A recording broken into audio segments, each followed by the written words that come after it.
நண்பர்கள் தோழர்கள் அனைவருக்கும் வணக்கம். மற்றும் ஒரு காணொலியோடு சந்திக்கின்றோம். மிக முக்கியமான விவகாரம் ஒன்று பதிவாகி இருக்கிறது. அதாவது இலங்கையிலே மனிதனுடைய தலையின் விலை, உயிரின் விலை 15 லட்சம் ரூபாய் என்று தான் சொல்ல துணிகிறது. என்னவென்று சொன்னால் அண்மையிலே பார்க்கலாம், வெலிகம பிரதேசத்தினுடைய தலைவர் மிதிகம லஷா என்று சொல்லப்படுகின்ற லசந்த விக்ரமசேகர் அவர்கள் கொலை செய்யப்பட்டார். கொலை செய்யப்பட்ட விவகாரத்திலே இந்த கொலையாளியோடு சேர்ந்து 6 கைது செய்யப்பட்டிருக்கிறார்கள். இந்த கொலை செய்த நபர் ஹெக்கிராவிற்கு தப்பிச் சென்றிருக்கிறார். அதே போல கொலைக்கு முன்பாகவே அவருடைய மனைவியோடு தொலைபேசி வாங்கிய காணொலிகள் எல்லாம் பதிவாகி இருக்கிறது, இப்பொழுது வெளியாகி இருக்கிறது. அப்ப கொலையாளி 15 லட்சம் ரூபாய்க்காக துபாய் லொக்கா என்று சொல்லப்படுகின்ற நபரோடு ஒப்பந்தம் செய்யப்பட்டுதான் இந்த கொலை இடம்பெற்றிருக்கிறது. நண்பர்களே, இந்த விடயத்திலே நாங்கள் உலகத்தில் இடம்பெறுகின்ற நல்ல விடயங்களை நாங்கள் பாராட்ட வேண்டும், கிட்ட விடயங்களையும் சுட்டிக்காட்ட வேண்டும். நாங்கள் கிட்ட விடயங்கள் பல விடயங்களை சுட்டிக்காட்டியிருக்கிறோம். அந்த அடிப்படையிலே நல்ல விடயம் என்று சொல்லப்படுவது இந்த அரசாங்கத்தினுடைய கெட்டித்தனம், அதே போல இலங்கை போலீசாருடைய கெட்டித்தனத்தை நாங்கள் பாராட்டியாக வேண்டும். மிக நேர்த்தியாக இந்த கொலை உண்ட நபர்களை, இந்த கொலை செய்த நபரை இவர்கள் கைது செய்திருக்கிறார்கள். அதாவது பாருங்கள் எப்படி விவகாரம் இடம்பெறுகிறது என்று சொல்லி. இந்த நாட்களில் நண்பர்களே, முதல் ஒரு கிராமமாக மக்கள் வாழ்ந்தார்கள். கிராமத்திற்கு யார் வந்தாலும் தெரியும், வெளியே போனாலும் தெரியும். ஆனால் இப்பொழுது மக்கள் மூடுண்ட கதவுகளுக்குள் வாழும் பொழுது இந்த இரவிலே இந்தந்த வீட்டிலே யார் வசிக்கிறார்கள் கூட தெரியாது. ஆனால் அப்படி இருக்கின்ற தருணத்திலே இந்த கொலையாளிக்கு கொலை செய்வதற்கு முன்பாகவே 12 லட்சம் ரூபாய் பணம் வழங்கப்பட்டிருக்கிறது. துபாய் லொக்கா என்று சொல்லப்படுகின்ற நபரின் மிகவும் ஆலோசனையிலே வழிகாட்டிலே இந்த கொலையை செய்திருக்கிறார். 12 லட்சம் ரூபா பணம் வழங்கியாச்சு. அப்போ 1.5 லட்சம் ரூபா பணம் இருக்குன்னு சொல்லி அந்த பணம் வழங்குறதுக்காக தான் கொழும்புக்கு இவர் அழைச்சிருக்கிறாங்க. கொழும்புக்கு அழைச்சி சொல்லியிருக்காங்க, துபாய் லொக்கா சொல்லியிருக்கிறேன். 1.5 லட்சம் ரூபா பணம் ஒரு குப்பை தொட்டிக்குள்ள இருக்குது, இந்த வீதியில் ஒரு ஓரமாக குப்பை தொட்டியில் இருக்குது, இதை நீங்கள் எடுத்துக்கொள்ளுங்க என்று சொல்லியிருக்காங்க. அந்த குப்பை தொட்டியில் இருக்கிற பணத்தை எடுக்க போக்குள்ள சம்பவம் நடந்திருக்கு. இவர் ஐஸ் போதைப் பொருளை தேடி இந்த இடங்களுக்கும் சென்றிருக்கிறார். அதாவது இவர் ஐஸ் போதைப் பொருள் பாவிக்கிற அடிமையாக இருக்கிறார். அப்போ பாருங்கள், துபாய் லொக்கா உள்ளிட்டவர்கள் மிக நேர்த்தியாக ஆளை திட்டமிட்டு தெரிவு செய்திருக்கிறாங்க.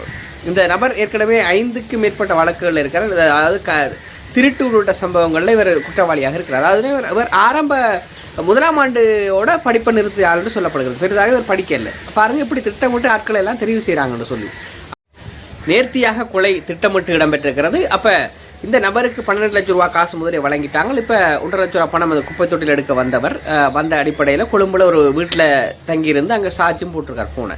அப்போ அந்த ஃபோன் சாட்சி போட்டு அந்த தங்க வைக்க இடம் வழங்கினாலையும் கை செய்தாச்சு.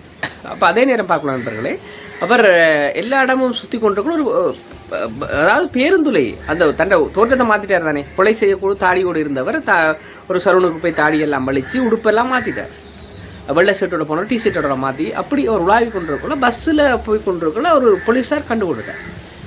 அப்போ போலீஸ் அதிகாரி அவதானிச்ச உடனே அவர் இறங்கக்குள்ளே டக்குன்னு பாஞ்சு இறங்கிட்டார். போலீஸ் இறங்கி இவர் போகக்குள்ள பின்னுக்கு இவர் கொலையாளி அடையாளங்கிட்டார். இவங்க ஜிபிஎஸ் அதோட ஏற்கனவே போலீஸார் ஜிபிஎஸ் நெட்வொர்க்கோட செட் பண்ணி இவர் தோற்றங்களை எல்லாம் ரகசியமாக இப்படித்தான் இருப்பார் என்று சொல்லி பல்வேறுபட்ட தோற்றங்களில் ஏஐ தொழில்நுட்பத்தோட போலீஸாருக்கு வழங்கியிருந்தாங்க. அந்த வழங்கியிருந்த அடிப்படையில் பார்க்கக்குள்ள அந்த இப்படித்தான் கொலையாளி இருக்கலாம்னு சொல்லி அடிப்படையில் மாஸ்க்கும் போட்டிருந்தார் தானே. அந்த அடிப்படையில் போலீஸாருக்கு வழங்கின போலீஸார் இந்த ஏஐ தொழில்நுட்பத்தோட உதவியோட இவரை வளவிரிச்சு கொண்டிருக்கல. இவர் அந்த பஸ்ஸில் போக்குள்ள இறங்கி போக்குள்ள போலீஸ் பின்னுக்கு போனதை பார்த்து இவர் அடையாளம் கண்டால் போலீஸ் தான் நம்மளை திறத்துதுன்னு சொல்லி அப்போ ஓடி இருக்கக்குள்ள ஒரு கடைக்குள்ளேயும் போயிருக்க. அப்போ கடைக்குள்ளேயும் போனதாக சொல்லப்படுகிறது. அந்த இடத்துல கடைக்கு போயிட்டு வெளியே வந்த அடிப்படையில் திருப்பியும் ஓடி போன தருணத்தில் பார்க்கக்குள்ள போலீஸார் பொதுமக்கள் உதவியோட கைது செய்துட்டாங்க. இந்த இடைவெளியில் இவரை தான் பின்தொடர்வதாக வாட்ஸ்அப் குழுமம், இவரை கைது செய்ய வாட்ஸ்அப் குழுமம் ஒரு போலீஸ் உருவாக்கியிருக்கு. அதில் அந்த போலீஸ் அதிகாரி போட்டோன விசேட அதிரடிப்படை மற்றும் பிரதேச மக்கள் உதவியோட கொலையாளி கைது செய்யப்பட்டார். இதுதான் நடந்த விஷயம். அப்போ துபாய் லொக்கா என்று சொல்லப்படுகிறவர் தான் எனக்கு பணம் வழங்கினார் என்று சொல்லப்பட்டு தான் இந்த விடயங்கள் மிக தெளிவாக வந்திருக்கிறது. லசந்த விக்ரமசேகர் என்று சொல்லப்படுவர் கரக்கட்டாவோடு தொடர்பு இருப்பதாக சொல்லப்படுகிறது. பாதாள உலக குழுவத்தோடு பல்வேறுபட்ட தொடர்புகளை பேணியவர் சொல்வார்கள் பொதுவாக நண்பர்களே. உப்பு தின்றால் தண்ணி குடிக்க வேண்டும் என்று சொல்வார்கள். நாங்கள் எதை செய்தாலும் அதை நாங்கள் அனுபவிக்கணும். துப்பாக்கி தூக்கியோர் துப்பாக்கியாளர் இறப்பாரெல்லாம் சொல்வார்கள். ஆனால் லசந்த விக்ரமசேகர் என்று சொல்லப்படுகின்ற பிரதேசபை தவிசாளர் பல்வேறுபட்ட குற்றச்செயலோடு தொடர்பட்டிருந்தாலும் அவரை கொலை செய்தது என்பது ஏற்றுக்கொள்ளப்பட முடியாத விடயம். அவருக்கு குற்றச்செயல் இருந்தால் அதுக்கு சரியான பொறுமுறை அவர் செய்த கொலைகளுக்கு இல்லாட்ட இன்னொரு பிள்ளையான நடவடிக்கைகளுக்கு அவர் கொலை செய்திருந்தாலோ இல்லை பிள்ளையான நடவடிக்கைகள் செய்திருந்தாலோ அதுக்கு போலீஸார் தன்னை வழங்குவாங்க. ஆனால் இவரை கொலை செய்வது என்பது ஒரு ஜனநாயக நாட்டிலே ஏற்றுக்கொள்ளப்பட முடியாத விடயம். அதற்கும் பணம் வாங்கி போட்டு கப்பம் வேண்டி கொலை செய்திருக்கிறாங்க. அப்போ பாருங்கள், அதே நேரம் இந்த கொலையாளிகளை திட்டமிட்டு வெளிநாடுகளில் இருக்கக்கூடியவர்கள் மிக நேர்த்தியாக தெரிவு செய்கிறார்கள். அதாவது ஐஸ் போதைப் பொருள் பாவிக்கிறால கடுமையான கூலி பள்ளிக்கூடம் பெருசாக படிக்காதால் கல்வியே இல்லாதால் இவர் ஐஸ் போதைப் பொருள் பாவிக்கிற ஆளால் உடல் வலிமை இல்லாதவர்கள் என்று சொல்லப்படுகிறது. அப்போ இவர்களால் வேலைகளுக்கு போக இயலாது. வேலைகளுக்கு தொடர்ச்சியாக போய் 8 மணி நேரம் தொடர்ச்சியாக வேலை செய்ய இயலாது. அப்போ வேலை செய்யாடி குடும்பத்தில் வறுமை இருக்கும். வறுமை இருந்தால் என்ன செய்யும்? குடும்பத்தில் கஷ்டம், வாழ முடியாத பார்க்குறார்கள். பாருங்கள், மிக திட்டமிடுபவர்கள், திட்டமிட்ட குற்றச்செயல்களை செய்பவர்கள் பாருங்கள், இப்படியான நாட்களுக்கு காசு வேணும்னா முதலே கொலைக்கு முதலே 12 லட்சம் ரூபா காசை வழங்கிட்டாங்க. காசை உடனே கூட மனைவிட்ட கொடுத்துருக்காரு. மனைவியும் ஒரு கேள்வியும் கேட்கல. அப்போ மனைவி கேள்வி கேட்கல, மனைவியும் உடந்தையாக இருந்திருக்காரு. 12 லட்ச ரூபா காசை வேண்டிட்டு மனைவிட்ட கொடுத்தோன்னா இந்த 1.5 லட்ச ரூபா காசு வேணும், அந்த காசு வேண்டவர்களாம் சொல்லியிருக்காங்க. 38 காசு இருக்குன்னு சொல்லி இந்த அடிப்படையில் அவர் கைது செய்யப்பட்டிருக்கிறார். பாருங்கள் நண்பர்களே, பாருங்கள். அதே நேரம் ஐஸ் போதைப் பொருளுக்கு இவர் கொழும்புல பல இடங்களையும் ஐஸ் பொருள் தேடி இருக்கிறார். அதாவது சொல்வார்கள், ஐஸ் போதைப் பொருள் பாவித்தவர்கள் அதை பாவிக்காமல் இருக்க முடியாதுன்னு சொல்வார். அதே நேரம் அந்த அடிப்படையில் தான் நடந்திருக்கு. அதே போல் ஐஸ் உள்ளிட்ட போதைப் பொருளை கடத்தும் நோக்கம் பல கோடி வருமானம். அருமையில் இங்கே பார்த்துக்கலாம். அந்த அதாவது பெக்கோ சமன் என்று சொல்லப்படுகிறவர்கிட்ட 2 சொகுசு பேருந்துகள். அந்த பேருந்துகளை பார்த்தீங்கன்னு சொன்னால் சாதாரணமாக கஷ்டப்பட்டு உழைக்கிறாளோ இல்லாட்டி நல்ல பதவியில் இருக்கிறாளோ கூட இப்படி ஒரு பேருந்து கனவுலையும் வேண்ட முடியாது. என்று சொன்னால் கனவுல தான் வேண்டலாம், நிஜத்தில் வேண்ட முடியாது. ஏன்னு சொன்னால் அவ்வளோ பெருமதியான பேருந்துகள். 3 லட்ச ரூபா காசு கப்பம் மட்டும் வழங்கியிருக்கார் போக்குவரத்து அதிகார சபையின தலைவருக்கு.